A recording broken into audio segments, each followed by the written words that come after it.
आज 1 मई है और आज का दिन अंतर्राष्ट्रीय पैमाने के ऊपर मई दिवस के रूप में, मज़दूर दिवस के रूप में मनाया जाता है। इसी के उपलक्ष्य में Jammu Kashmir United school teacher association Kathua के अंदर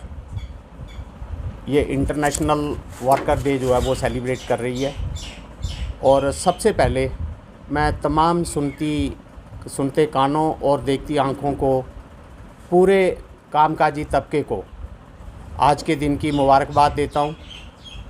क्योंकि ये आज वही दिन है जिसमें पूरे कामकाजी तबके को, पूरी वर्किंग क्लास को, चाहे वो लैपटॉप लेके काम कर रहा है, चाहे वो स्कूल के अंदर टीचिंग कर रहा है, चाहे वो किसी भवन का निर्माण कर रहा है मज़दूर, जहाँ जितने भी काम करने वाले शोबे हैं उसके अंदर एक दिन में 8 घंटे जो काम करने का अधिकार था वो 1 मई को जो प्राप्त हुआ था। ये आज का ही ऐतिहासिक दिन है जब वर्किंग क्लास ने जो एक दिन की जो मजदूरी है वो 8 घंटे जो तय की थी।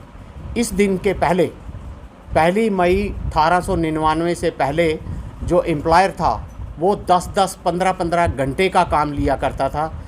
और परंतु उस वक्त 1899 में अमेरिका के शहर शिकागो में एक बड़ी मूवमेंट जो थी वो उस वक्त वर्किंग क्लास ने लड़ी, और जिसमें काम करने के घंटे जो थे वो तय किए गए। और उन लोगों की उस दिन भी जो एम्प्लॉयर था उसने ज़ोर ज़बरदस्ती करी है, बहुत से वर्कर्स का जाने चली गई, परंतु आज की वर्किंग क्लास के लिए वो 8 घंटे का काम का दिन जो है वो तय करके गए। तो इस बात की मैं आज तमाम वर्किंग क्लास के लोगों को,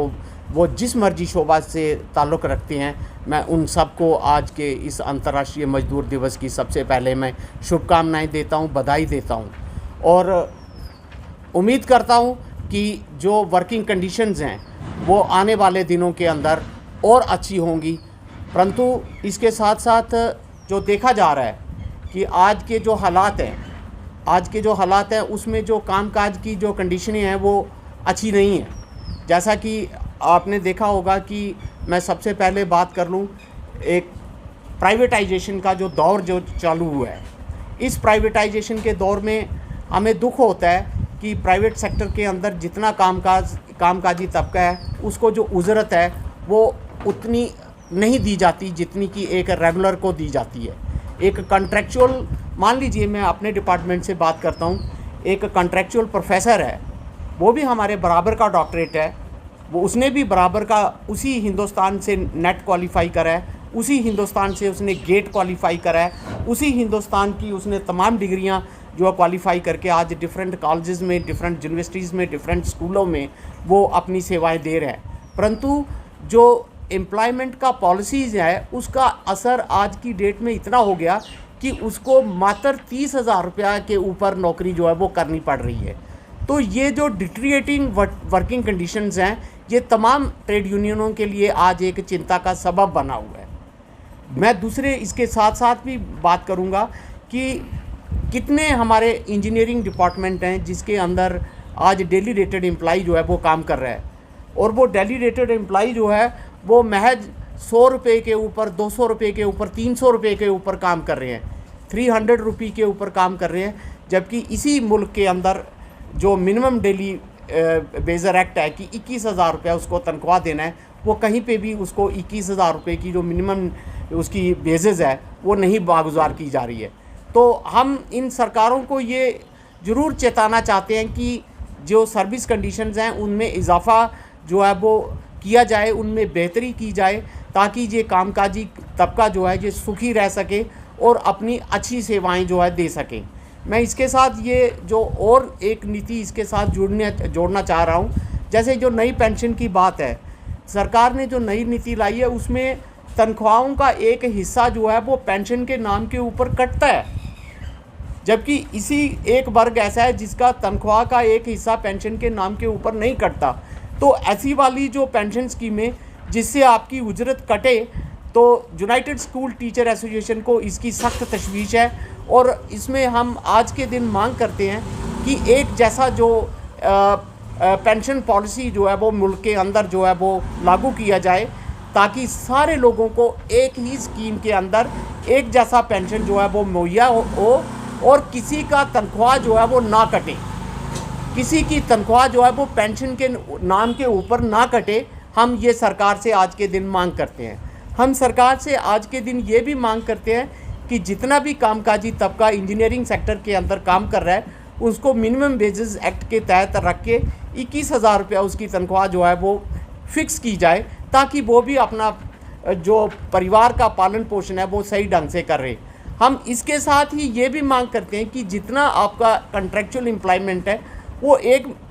स्ट्रोक से उसको वैनिश करके एक रेगुलर एम्प्लॉयमेंट किया जाए, ताकि कोई कॉलेज का प्रोफेसर, कोई हस्पतालों में काम करने वाला डॉक्टर वो अपने आप को इस डिस्पैरिटी का शिकार ना महसूस करे। बड़ा दुख होता है इस बात को मुझे कहते हुए कि एक मास्टर डिग्री रखता है डॉक्टर, एमडी होते हैं वो गायनोकोलॉजी के, सर्जरी के, और उनको एनएचएम के अंदर मात्र 30-30 हज़ार के ऊपर काम करवाया जाता है। और ये उन वालिदैन के साथ भी नाइंसाफ़ी है जिन्होंने इतना पैसा खर्च करके अपने बच्चों को एमटेक और एमडी की डिग्रियां जो है वो फराहम कराई, और जब आज उन बच्चों को काम करने की बात आई तो इस कॉन्ट्रैक्चुअलिज्म से उनको मात्र जो 30,000 का जो उजरत मिलती है वो नाकाफ़ी है। और हम चाहते हैं कि रेगुलर पोस्टिंग, जैसे जो इस हिंदुस्तान में पहले जो एक तरीका था मुलाजमत का, जिस तरीके से पहले मुलाजमत में लोग भर्ती होते थे और रेगुलर तरीके से काम करते थे, उस तरीके से नौकरियां जो है वो लोगों को फराहम की जाए, ताकि लोग पूरे जज्बे के साथ काम करें, पूरे जज्बे के साथ डॉक्टरी करें, पूरे जज्बे के साथ प्रोफेसरी करें, पूरे जज्बे के साथ इंजीनियरिंग करें, और हमारा मुल्क जो है दिन दुगनी रात चौगनी करें। और ये तभी पॉसिबल हो सकता है अगर वर्किंग क्लास का ये जो स्टिग्मा जो है ये हटाया जाए और सरकार जो है इन सारी चीज़ों का कॉग्निजेंस लेते हुए एक अच्छा माहौल जो है कामकाजी तबके को दे। मैं आपका भी बहुत बहुत शुक्रगुजार, आज एक इम्पॉर्टेंट डे के ऊपर आपने इस तबके की बात को सुना और लोगों तक पहुँचाया। दिलचस्प बात जो है वो पूछी है और हम इसके ऊपर ज़रूर बात करना चाहेंगे। ये जो अनऑर्गेनाइज्ड सेक्टर है, this is the most exploited class, most exploited class है ये। और इस एक्सप्लॉइटेड क्लास को बचाने की मैं जम्मू कश्मीर सरकार से गुजारिश करूंगा कि इस एक्सप्लॉइटेड क्लास को बचा लीजिए। और मेरे पास तो यहाँ तक के भी आंकड़े हैं कि जम्मू कश्मीर के अंदर जो बंधुआ मजदूरी है वो भी सबसे ज़्यादा है, जहाँ भट्टों के अंदर जो काम करने वाले मजदूर हैं वो बिक चुके हैं।